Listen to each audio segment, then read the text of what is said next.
Една таква вооружена провокација начело со бугарскиот офицер по потекло македонец Борис Арафов била извршена во 1895 година во Мелник, наречена Мелничко востание.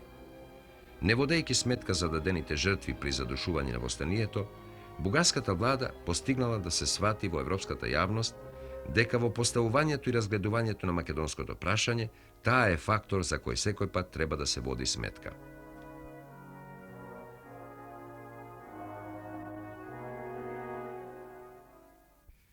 Паралелно со создавањето на национално-револуционерното движење во Македонија, дошло и до појавата на социјалистичко и работничко движење.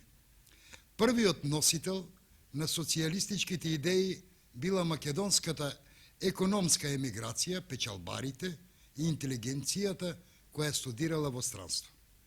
Централна личност во формирањето на македонската социјалистичка група бил Васил Главинов.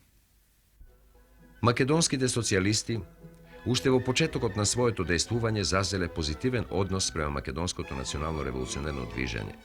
Една од основните преокупации на групата било прашањето за ослободувањето на Македонија.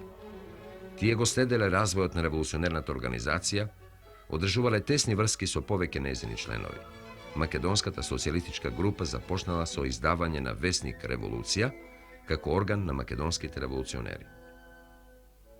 Со навлегувањето во својата втора годишнина, револуционерната организација доживеала еден крупен настан, влегувањето на Гоце Делчев во организацијата. До тогаш револуционерното движење било свртено кон тесен круг на луѓе. Гоце го свртал своето внимание врз селската маса надвор од градовите. Тој брзо се ослободувал од дотогашната практика на поединечно примање во членство. На луѓето им пристапувал смело, отворено, со доверба. Тоа го подигнало самочувството и редовите на организацијата се ширеле брзо.